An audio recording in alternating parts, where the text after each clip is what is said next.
we need to talk about. We're talking about different techniques and theories of psychology. There's lots of them. There are lots of them. Psychology started out as part of philosophy. Uh, if you go to a library at Harvard, you go to Indiana University, you'll find the psychology section is on the floor with all the other philosophical ideas. All I'm talking about are different philosophies of psychology. That's all we're really looking at. So when I ask you to do something with this philosophy, all I want you to do is to understand it as a philosophy, not as as a way of this is the absolute way of seeing psychology. That's not what I'm after.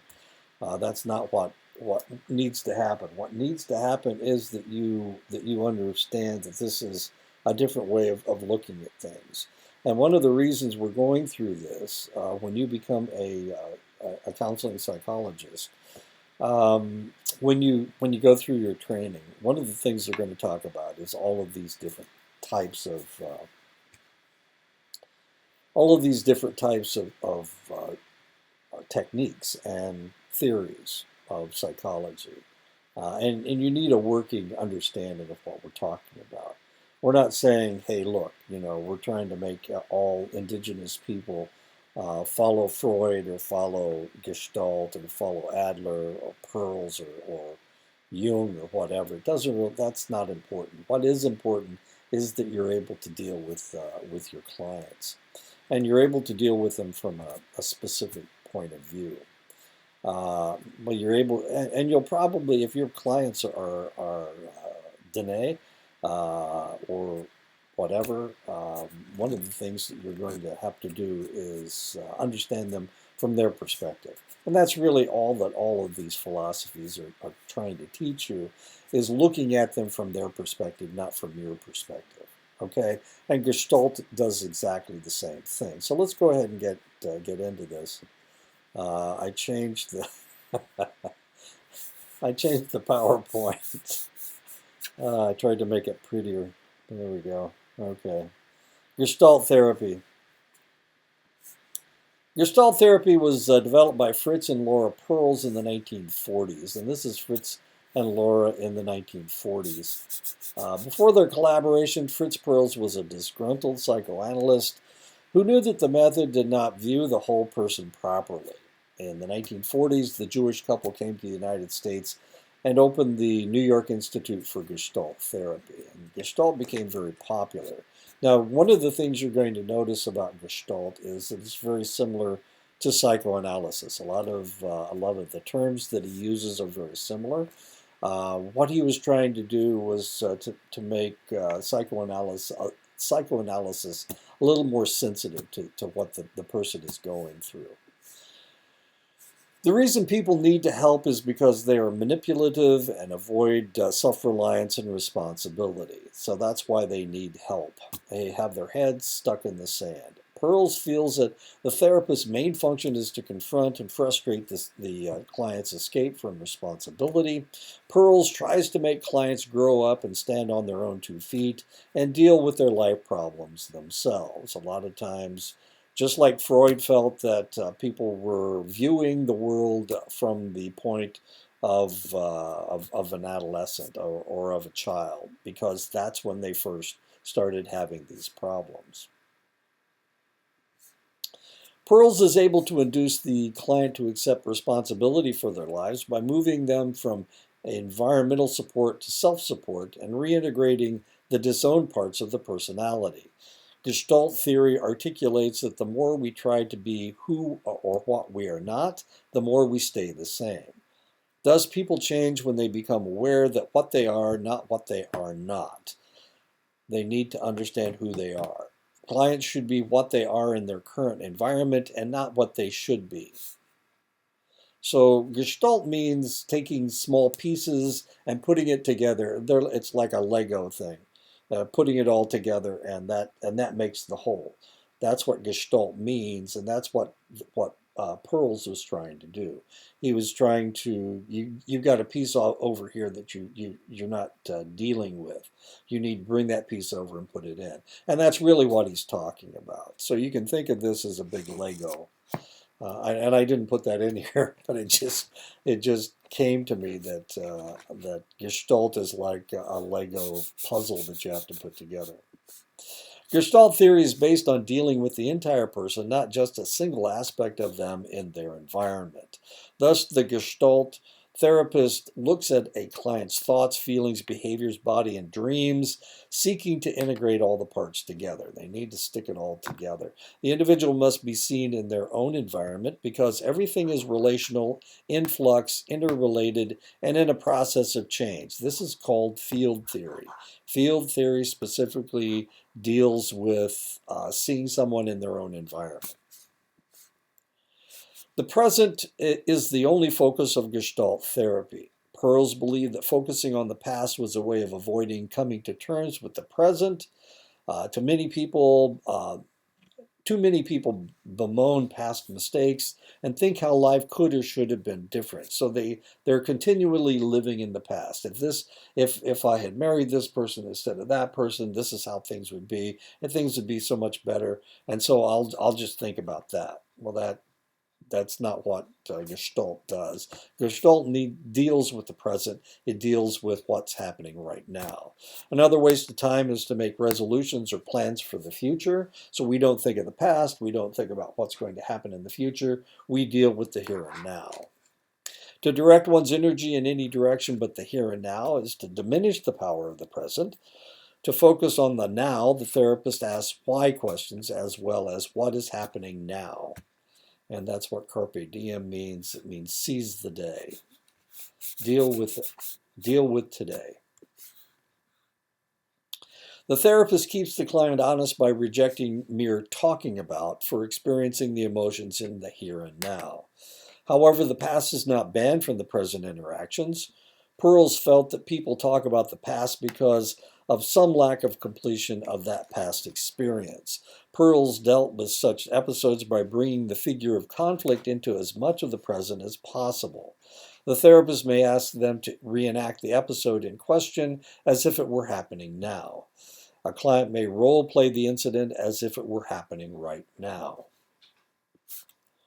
Clients often have a figure from their past who represents unfinished business for the client. They may represent unexpressed feelings such as resentment, rage, hatred, pain, anxiety, grief, guilt, and abandonment. Until these issues can be faced, the client may be beset by preoccupation, compulsive behavior, weariness, oppressive energy, and self-defeating behavior.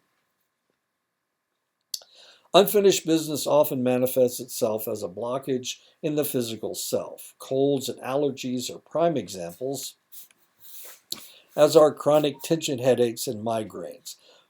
Pearls felt that if you are sick, it means you've got something plugged up. And that something plugged up is what you are thinking, not what is diseases that are in your system. So if you have a cold, it may mean you need to talk to somebody and don't want to talk, or an allergy, or you have a headache. It means that there's something that you're thinking about that is causing you the pain, not the fact that that you have this headache. The headache is caused by the fact that you have a thought that you're not expressing. Jill's husband left with another younger woman with a more exotic look. Jill grieved for about 6 months, but her attempts to begin dating again always ended up with plans to go out that never quite made it beyond the planning stage. When she visited a Gestalt therapist, he found her shallow fixation on her ex-husband self-destructive. He had her imagine that her ex was there sitting across from her. She cussed at him and spoke of the anger, the hurt, and the self-loathing he had caused in her. In the end, she told him that she was actually well rid of him. Good riddance. Acknowledging feelings create unnecessary emotional debris that clutters present-centered awareness. Individuals seeking counseling may be seeking help because they have reached a point where they can no longer make progress. This Pearl's called the impasse or the stuck point, and she's got her head stuck in a drain, it looks like. The therapist's job is to help clients get past the impasse so that the growth is possible. The counselor assists the client at this point by providing situations that encourage them to fully experience their condition of being stuck. And so Gestaltists talk a lot about being stuck, that they need to get past this impasse. Tyler never really felt loved and accepted by his mother. No matter how he sought her approval, he was always left feeling that he was inadequate. In an attempt to deflect the direction of this need for maternal approval to the present, he may look to women for his confirmation of worth as a man. In developing a variety of games to get women to approve him, he reports that he is still not satisfied. The unfinished business is preventing him from authentic intimacy with women because his need is that of a child rather than that of an adult. He needs to return to the old business and express his unacknowledged feelings of disappointment to achieve closure. In order to help Tyler, his therapist must make him re-experience the frustration of seeking acceptance from his mother but never receiving her approval. The therapist will do this by creating a role-playing scenario where Tyler seeks the therapist's approval but is rejected with every attempt. By re-experiencing the impasse, Tyler will learn that punishing women by never being satisfied with anything they do is a game that he plays to get women to approve him, not like a recalcitrant child. He has confronted his impasse, and as an adult, he must work through it. He will now be able to think, feel, and act differently. Pearls felt that unfolding the adult personality was like peeling back the layers of an onion. To achieve psychological maturity, individuals must strip off 5 layers of neuroses. The first layer is the phony layer. It consists of reacting to others in a stereotypical and inauthentic way. This is the level where we play games and get lost in roles. By behaving as if we are a person that we are not, we are trying to live up to a fantasy that we or others have created. Once we become aware of the phoniness of game playing and become more honest, we experience unpleasantness and pain. The second layer is the phobic layer. At this layer, we attempt to avoid the emotional pain associated with being aspects of ourselves that we would prefer to deny. Our resistances to accepting ourselves the way we actually are pop up. We have catastrophic fears that if we recognize who we really are, and present that side of ourselves to others, they will surely reject us. Beneath the phobic layer is the impasse, or the point where we are stuck in our own maturation. Typically, this is the time when we attempt to manipulate the environment to do our seeing, feeling, thinking, and deciding for us. At the impasse, we often feel a sense of deadness and feel that we are nothing. If we hope to feel alive, it is essential that we get through the impasse. If we allow ourselves to experience our deadness rather than denying it or running away, the implosive level comes into being. Pearls felt that it was necessary to go through this implosive layer to get to the authentic self. By getting into contact with this layer, we expose our defenses and begin to make contact with our genuine self. We are self-destructive. That's what implosive means. We are seeing the problem and we are punishing ourselves for it. Pearls contends that peeling back the implosive layer creates an explosive state. When we contact the explosive layer, we let go of phony roles and pretenses, and we release a tremendous amount of energy that we have been holding in by pretending to be who we are not. To become alive and authentic, it is necessary to achieve this explosion in pain and joy. And if this sounds like catharsis, yeah, that's what I thought too. Layer 5 is explosive or catharsis. Tyler threw up all kinds of defenses, but the therapist would not allow him to be phony. Every time Tyler tried to manipulate the situation to get the therapist to approve of him, he was thwarted. He tried to quit the game, but the therapist would not let him. Tyler began to cry and talk about all the women he saw his mother in, and so tried to manipulate them into accepting him so that he could reject them. For if they accepted him, they weren't his mother, and she is who he was seeking in a relationship. The real Tyler wanted adult love, not a superficial rejecting love. It was painful thinking of all the pain he had caused, but now he could move on. And this is actually a guy by the name of Mike Bradway. Evidently, he's an actor in some show. I'm trying to think what it is. Chicago Fire, whatever Chicago Fire is. Anyway, he's like a third cousin. Yeah, he looks just like me. Okay. Effective contact means interacting with nature and with other people without losing one's sense of individuality. It is the continually renewed creative adjustment of individuals to their environment. Prerequisites for good contact are clear awareness, full energy, and the ability to express oneself. Gestaltists feel that contact is the lifeblood of growth. But we tend to throw up resistances to contact, which are defenses we develop to prevent us from experiencing the present in a full and real way. Introjection is the tendency to uncritically accept others' beliefs and standards without assimilating them to make them congruent with who we are. These introjects remain alien to us because we have not analyzed and restructured them. When we introject, we passively incorporate what the environment provides, spending little time on becoming clear about what we want or need. If we remain in this stage, our energy is bound up in taking things as we find them. Introjection. Jason tended to move every 3 or 4 years as a career Air Force recruiter.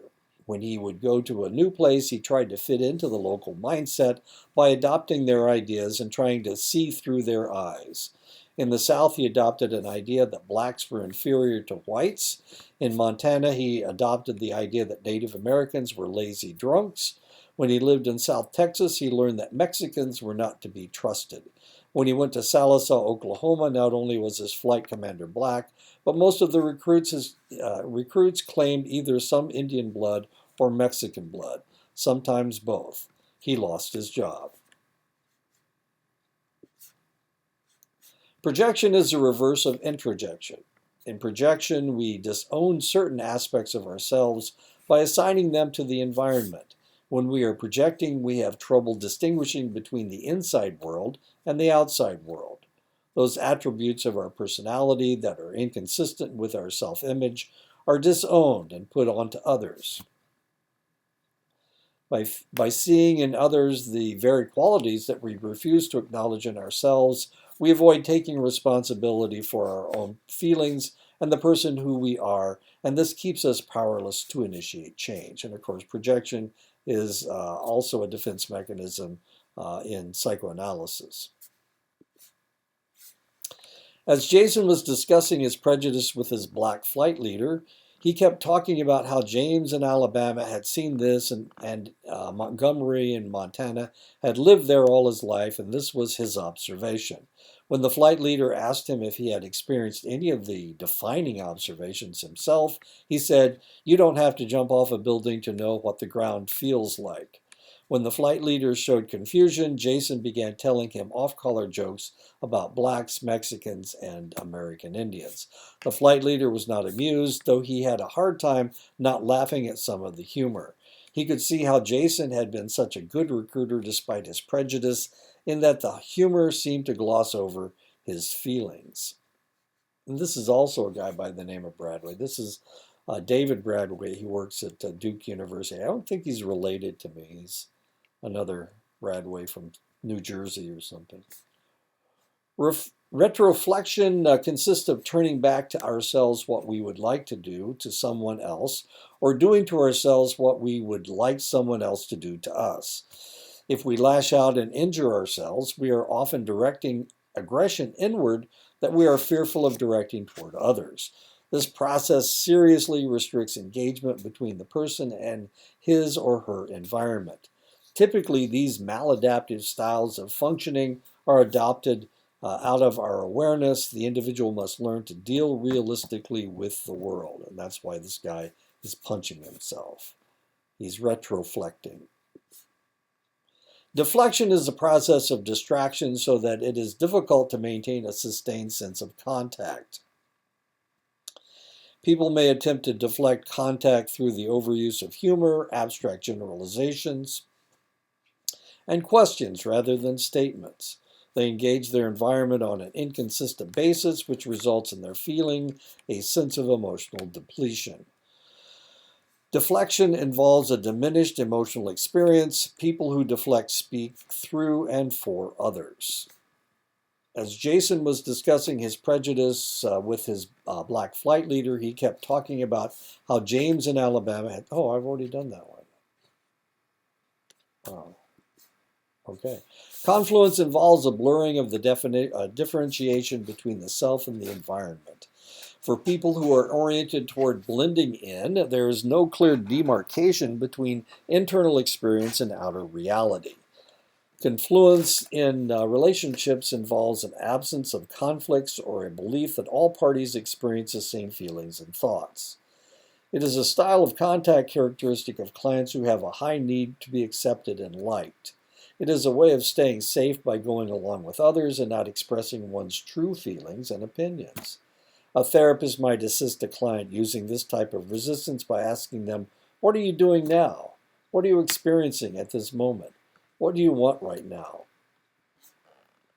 Juliet married Malcolm because he was so sure of himself and he was always able to articulate what he thought.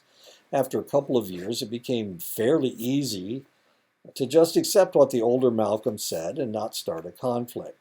Sometimes when Malcolm was talking about how horrible unions were and how stupid people were to live someplace where there weren't millions of people because they were out of it, Juliet had fleeting thoughts that maybe he was wrong, but she never argued. In church, Juliet was raised as a Quaker, had to bite her tongue to keep from confronting some of the elders, and certainly Malcolm for being intolerant.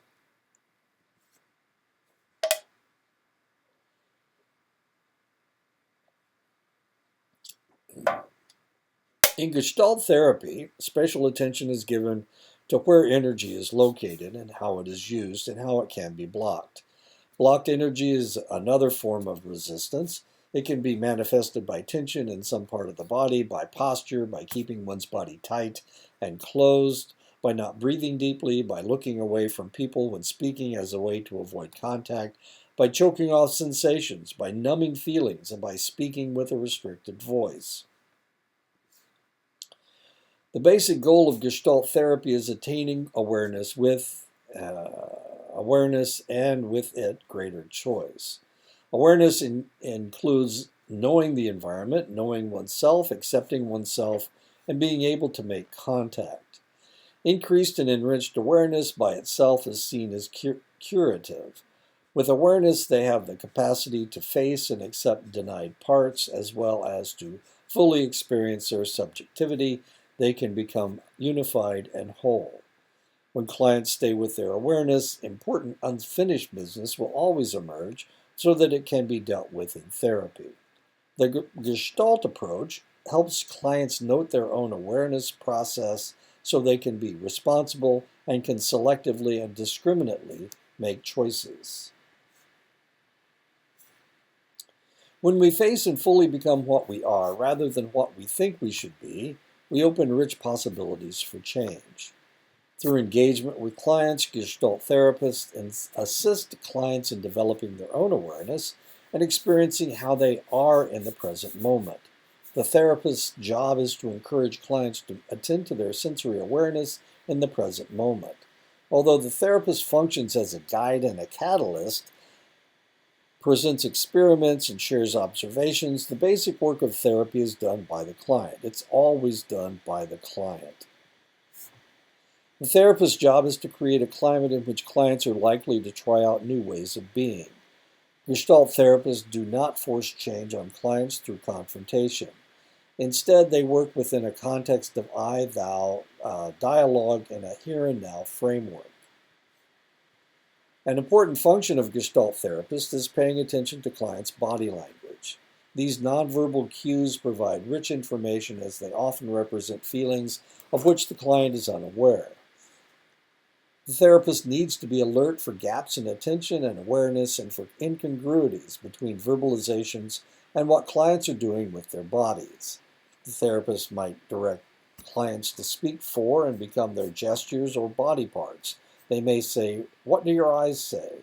If your hands could speak at this moment, what would they say? Can you carry on a conversation between your right and left hands?" Clients may verbally express anger and at the same time smile, may say they are in pain and at the same time laugh. Therapists ask clients to become aware of how they are using their laughter to mask feelings of anger or pain. The Gestalt therapist places emphasis on the relationship between language patterns and personality. Clients' speech patterns are often an expression of their feelings, thoughts, and attitudes. The Gestalt approach focuses on overt speaking habits as a way to increase clients' awareness of themselves, especially by asking them to notice whether their words are congruent with what they are experiencing or instead are distancing them from their emotions.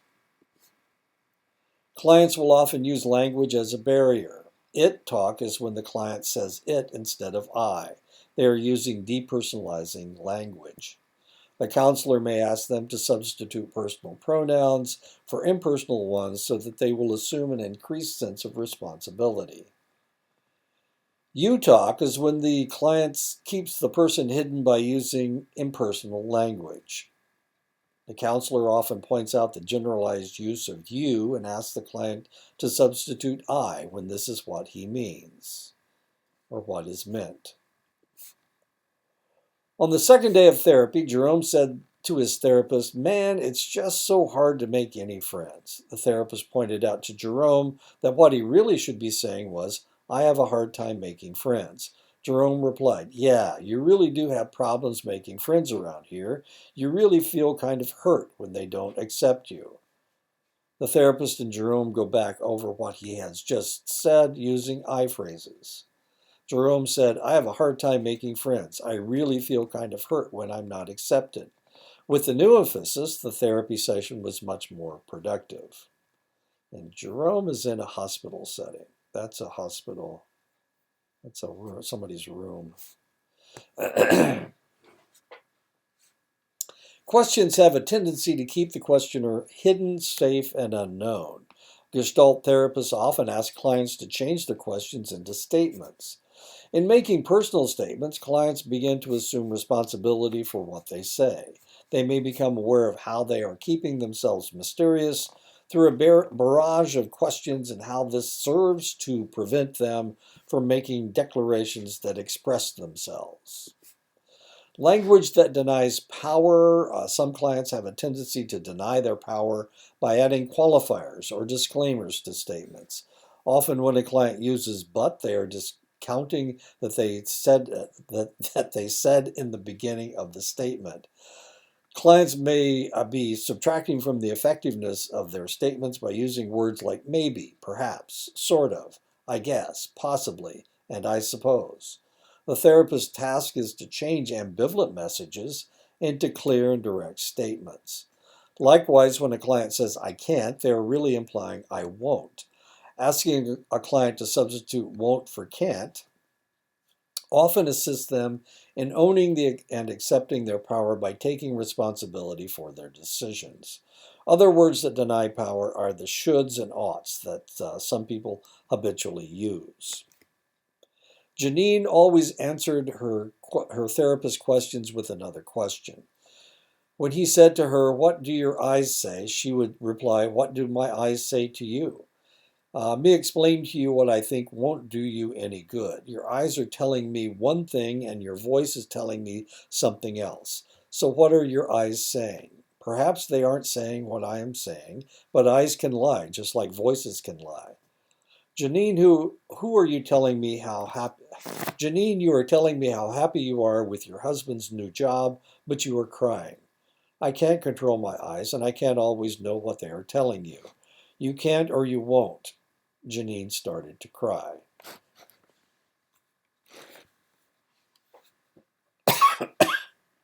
I need to sneeze. I can't sneeze.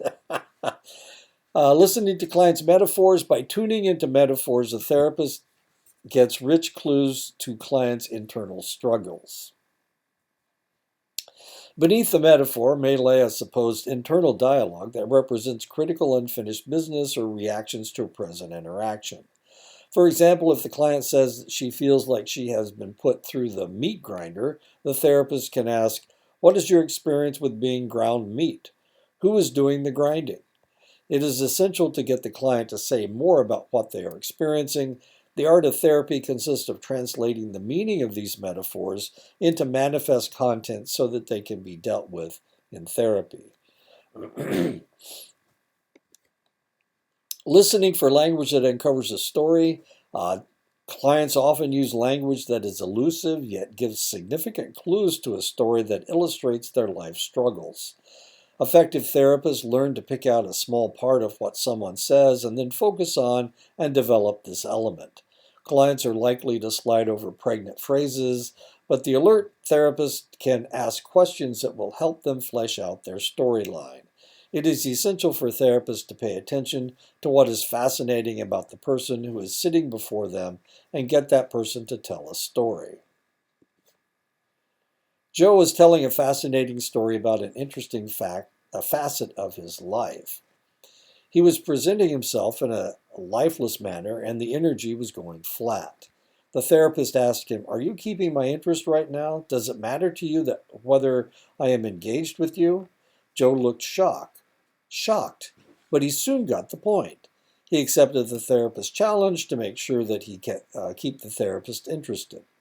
The therapist was directing Joe's attention to a process of how he was expressing his feelings and life experiences rather than being concerned with what he was talking about. That Joe. The main emphasis in Gestalt therapy is toward dialogue. The client will go through a three-stage process as they integrate the new information they have learned from therapy into their understanding.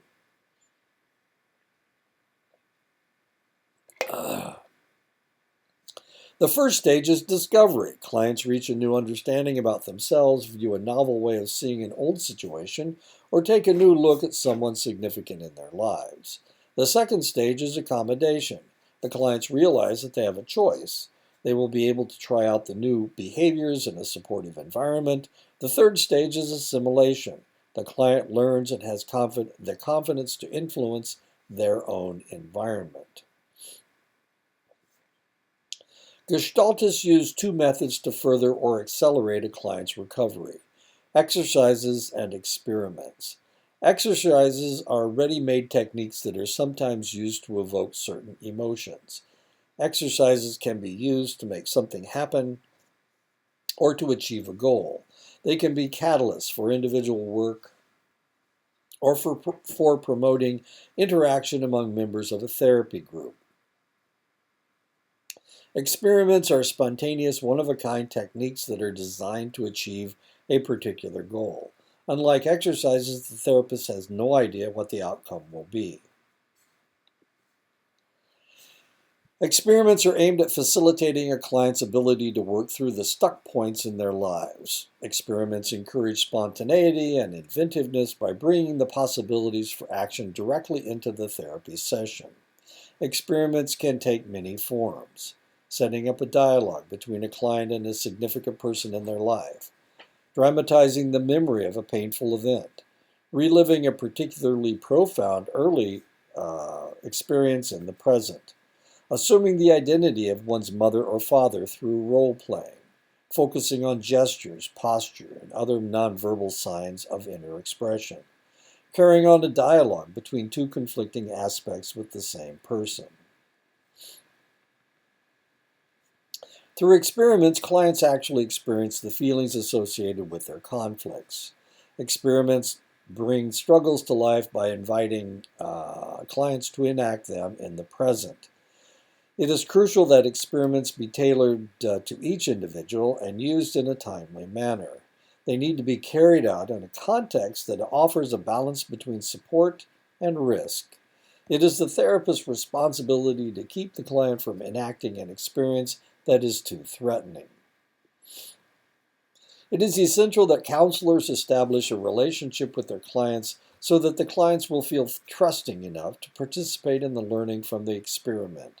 Clients will get more from Gestalt experiments if they are oriented and prepared for them. Therapists must avoid directing them in experiments in a commanding manner. The therapist must be sensitive to the rights of the client and allow them to participate voluntarily. The therapist must also allow them to stop the experiment when they want to. If the client is reluctant to participate, then the reason for their reluctance is another topic area that can be considered fertile ground. Maintaining emotional control is often a function of their cultural background. Many people are conditioned to maintain emotional control at all costs. Men are probably the most reluctant to express emotion, but resistance can be used as a therapeutic tool, and the exploration may yield important information. By inspecting the resistance, the therapist and client may discover what previously disowned thoughts, impulses, or feelings may have caused a block in the past that may continue in the present. Experiments are only means to the end of making people change, not ends in themselves. So, some things that need to be remembered using experiments. It is important for the counselor to be sensitive enough to know when to leave the client alone. To derive maximum benefit from Gestalt experiments, the counselor must be sensitive to introducing them the right way. Experiments require the client's role in self-exploration. Gestalt experiments work best when the therapist is respectful of the client's cultural background and is in good contact with the person. If the counselor meets hesitation, it is a good idea to explore the meaning for the client.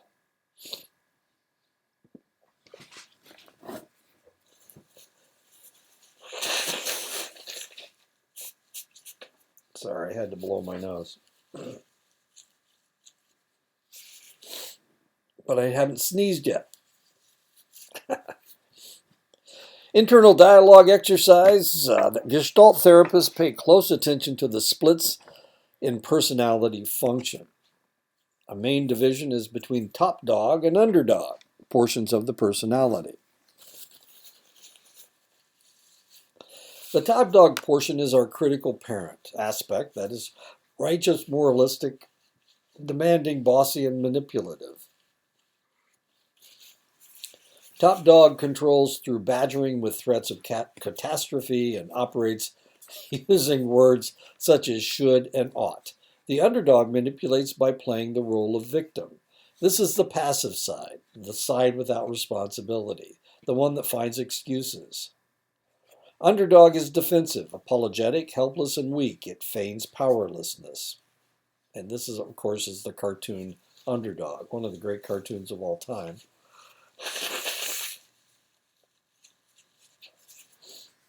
And that's from the movie Underdog.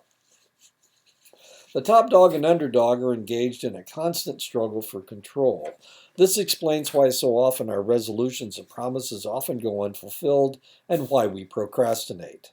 While the top dog demands that we must be rigid, the underdog plays the role of disobedient child. The individual's personality becomes fragmented between controller and controlled.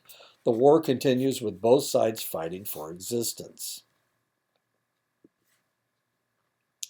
The conflict exists because the individual has incorporated aspects of others into their personality, namely their parents and a disobedient child. This is done through the process of introjection.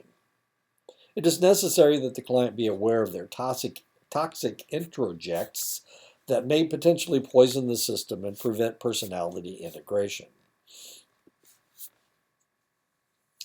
One technique used to create a dialogue between the underdog and top dog is the empty chair technique. This is probably the most famous of Gestaltist therapy techniques is the empty chair technique. In the empty chair technique, the client is confronted by two empty chairs facing one another. The client sits in one chair and is instructed that while they are in that chair, they must be their top dog personality only. When they shift to the opposite chair, they must be their underdog personality only. This is a role-playing technique where both parts are extremes of the client's personality. The introjects are able to surface and the client experiences the conflict more fully. Often the client will be able to resolve the conflict merely by being able to accept and integrate the presence of both sides. The clients are able to get in touch with a feeling or a side of themselves that they may be denying.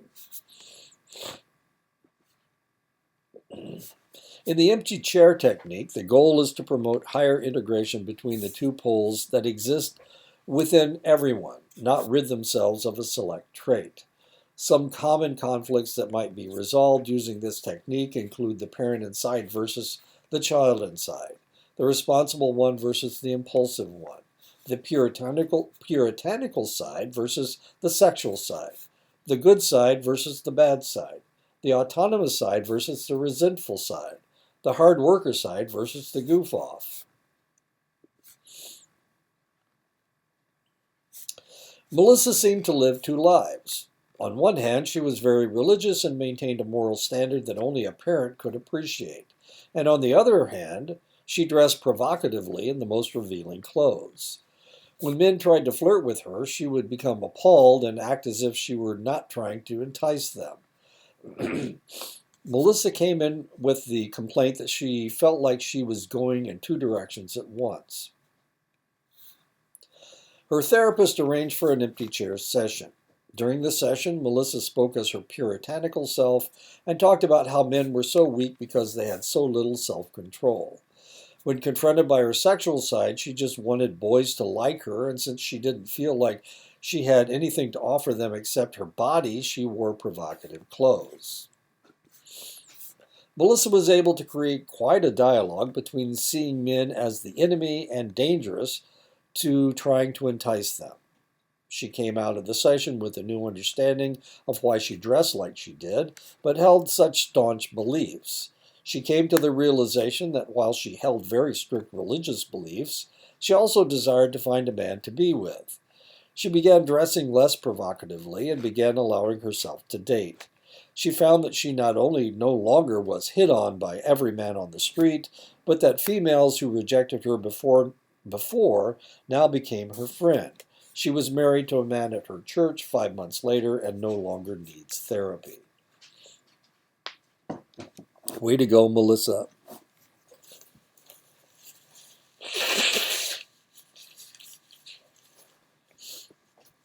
Scoville came in to get Prozac. He seemed to have a problem concentrating and following through on projects he started at work.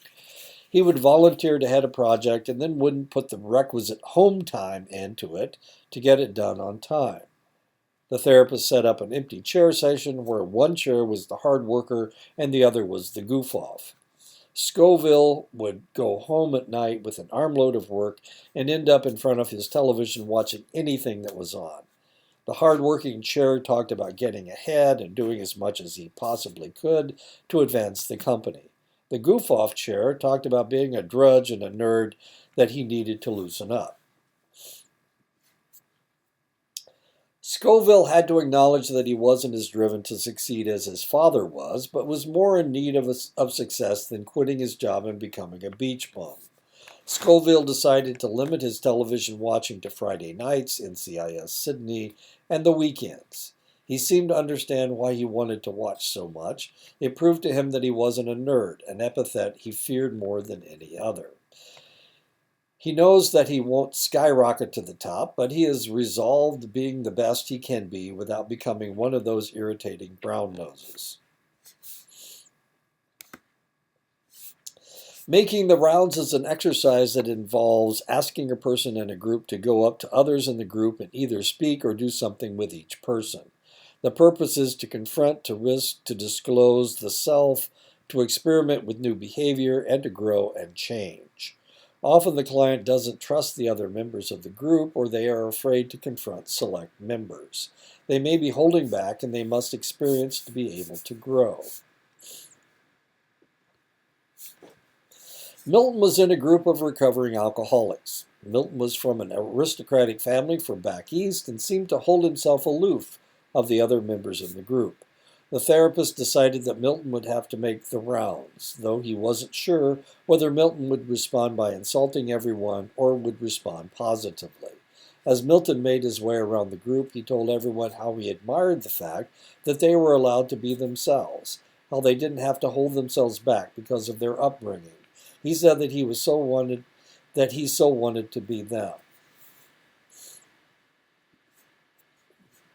The reversal technique is used with clients who have select types of problems in that they have only one pole of a personality trait and repress the opposite trait. The therapist has the client act out their repressed trait to show them that they do not have to show only one side of themselves to be accepted. It forces them to accept personality traits that they have tried to deny. And this is the reverse card in Uno. Joy's husband was a fundamentalist minister, and Joy projected a saccharine sweet image that most could tell from her facial expression wasn't always true. The therapist decided to use the reversal technique with her. He brought her into a group session with a group that she had never met before and told her to be as caustic and unagreeable as she could possibly be.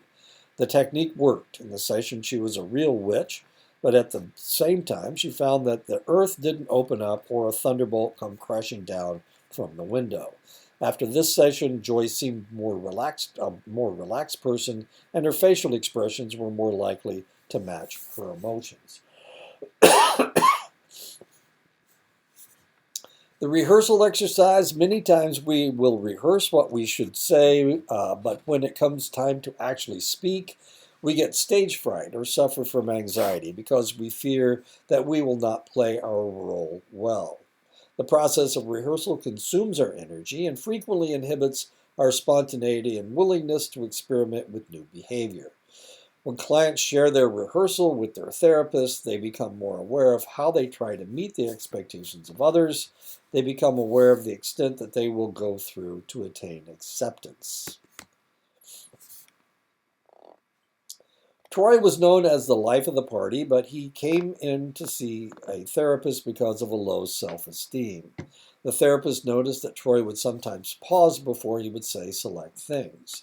Usually when the pause took place, the next statement would be quite clever. The therapist had Troy verbalize everything he was thinking. Troy looked kind of embarrassed and admitted that sometimes he didn't really listen to everything the therapist said, but was trying to come up with something clever to say.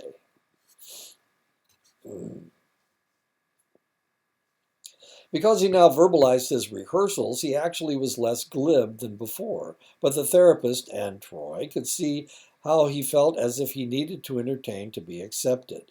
Troy began listening more and responding more appropriately, and his relationships were no longer based on superficial responses. Way to go, Troy.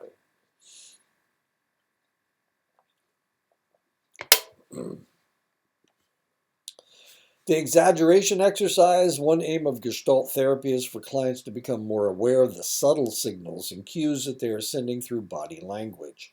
Movements, postures, and gestures may communicate significant meanings, yet the cues may be incomplete.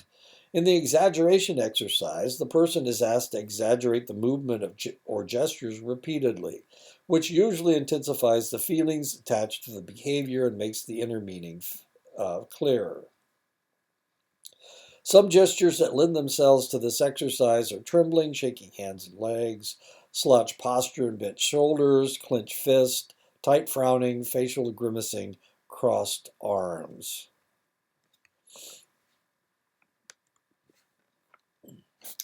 Sheila did a great deal of posing when she came in to see the therapist. Her therapist decided to use the exaggeration technique on her to find out what she was thinking when she made such gestures. With her approval, every time she struck a pose, the therapist would say, "Exaggerate," and she would exaggerate and hold the pose for a number of seconds while she articulated what she was thinking. To the therapist's surprise, though some of her poses were fairly provocative, she was usually thinking of her mother and how she would respond when posing. Sheila's mother was very large and tended to control situations with her obstructiveness. When Sheila posed, she was trying to be obstructive as well. Staying with the feeling. Most clients desire to escape from fearful stimuli and to avoid unpleasant feelings. As key moments, when clients refer to a feeling or a mood that is unpleasant and from which they have a great urge to flee, the therapist may urge the clients to stay with their feeling. The therapist may encourage them to go deeper into the feeling or behavior that they wish to avoid. Facing, confronting, and experiencing feelings not only takes courage, but also is a mark of a willingness to endure the pain necessary for unblocking and making way for newer levels of growth. Jake came into therapy because of anger issues. Jake seemed to get in trouble with people of other races and ethnic groups. The therapist had Jake talk about his last encounter, and when Jake mentioned how just seeing a black guy made his blood boil, the therapist had him stay with the feeling. Jake talked about hate, but the therapist threw in envy, and Jake started talking about how he was envious of the non-white groups because they were so close to each other, and whites were like hungry dogs who would devour each other to get ahead.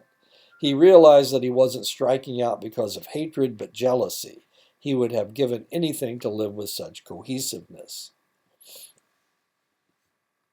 The Gestalt approach to dream work. The idea in Gestalt is to bring dreams back to life and to relive them as though they were happening now. The dream is acted out in the present, and the dreamer becomes part of their own dream. The suggested format for working with a dream involves making a list of all the details of the dream, remembering each person, event, and mood in it, and then becoming each of these parts by transforming oneself, acting as fully as possible, and inventing dialogue. Every person and every aspect of the dream represents a projected aspect of the dreamer. They are projections. Clients do not think about or analyze the dream, but use it as a script and experiment with the dialogue among the various parts of the dream. Tawny came in because she was having trouble relating to her husband and 3 children. She was seeking to improve communication with them. She began talking about a dream she had had a few nights before that made her feel uneasy, but she wasn't exactly sure why. She's at a zoo and she is looking at all the animals, feeling a little fearful of the wildness of them, and suddenly a leopard, a porcupine, a snake, and an elephant start to follow her. They don't make any move to hurt her, but she feels like she has to take care of them before they do something wrong. So she tries to lead them back to their cages, but she can't remember where they are.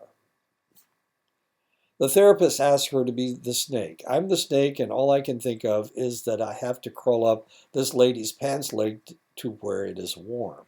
The elephant, I'm the elephant, and I just want to eat and not worry about fitting in. I don't have to because I am large, and that is the way I am supposed to be.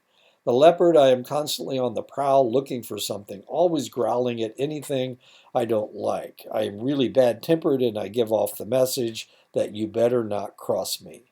The porcupine is the porcupine. I can wander around passively, but still not let anyone take advantage of me. I don't have to be soft and cuddly, but I don't have to be defenseless either. In reflection, Tawny realized that each of the animals represented a member of her family, with the snake obviously being her husband. There seemed to be too much demand for her time at home, and keeping the disparate personalities from clashing was a full-time job. Her dream represented the constant mediation that continually took place to keep the children from hurting each other and fending off her husband's constant sexual advances. Sex seemed more like a constant battle of divide and conquer. The leopard was her oldest daughter, who seemed to be looking for an excuse to unenjoy every moment. The elephant was her easygoing son, and the porcupine was her youngest, who seemed to disappear but wouldn't take anything off of anybody.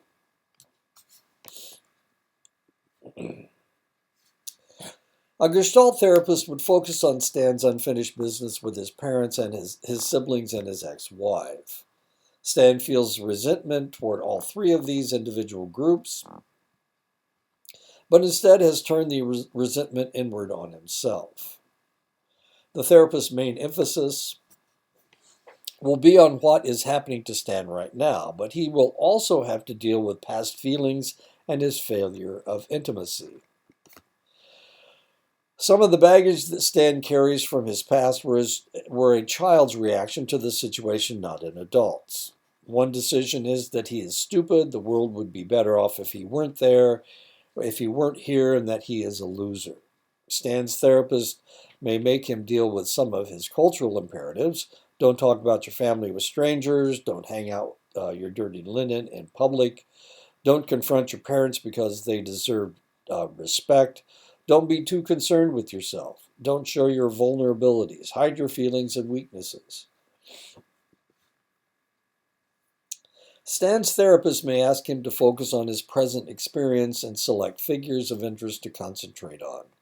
At this point, the therapist will work with Stan to deepen his thoughts, feelings, and body sensations, dealing with this figure. Experiments may be used to bring awareness to Stan dealing with this figure. Stan may become the figures that have caused him pain in his childhood so that he can deal with them as an adult. Stan has spent most of his life hiding his feelings. Stan's therapist asks Stan whether he would like to learn to express his feelings more freely. One of the most painful episodes in Stan's life was his painful life with his ex-wife. The therapist asked him to relive one of his most painful episodes, this time expressing his feelings and emotions to his wife. By relating his feelings to his wife, Stan is able to complete some unfinished business with her. In time, Stan re-examines unfinished business with both of his parents and all of his siblings. By working through these scenarios, Stan is able to deal with old hurts and injured feelings as an adult rather than as a child. And there you go. I found this picture on the internet, and it was so goofy.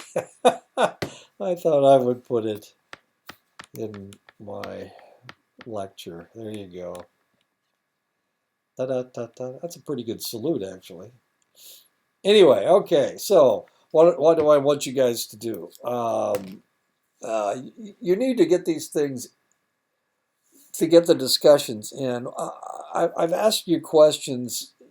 You don't really need to use these therapy techniques. I was talking to a colleague, and she was saying, well, they need to demonstrate their ability to do these things. And I was saying, no, I'm just trying to introduce it to them. And I think that's what I want to see. I want to see the fact that you understand that these are different philosophies, different theories.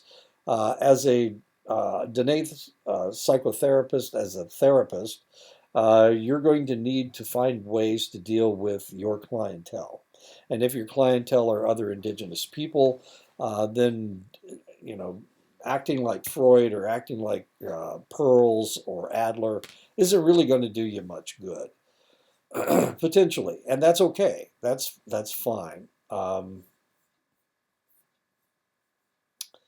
So what I want you to do is just show me that you understand how this works. Gestalt is dealing with the present. You only deal with the past because you need to get to handle the past as an adult rather than as a child. Not look into the future. Jeez, this is a strange picture. There we go. Okay. So yeah, that's what I want you to do. And you don't need to show me that you can use the therapy technique. I mean, there's 15 of them. What are you going to do? You would have to be schizophrenic to be able to use all these therapy techniques. So I just want you to show that you understand that they are different and that they are different philosophies. Because in the end, it is your philosophy that you're going to have to use in therapy. And it has to be authentic. Acting like Rogers or acting like Adler isn't going to make any sense.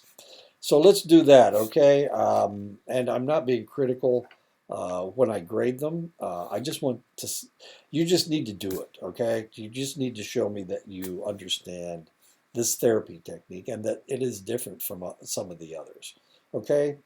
Um, I'm not exactly sure what's going to happen in the future. It looks like I won't be coming back next year. I'm really old. That's one of the reasons I won't be coming back is because I can't live at 7,000 feet.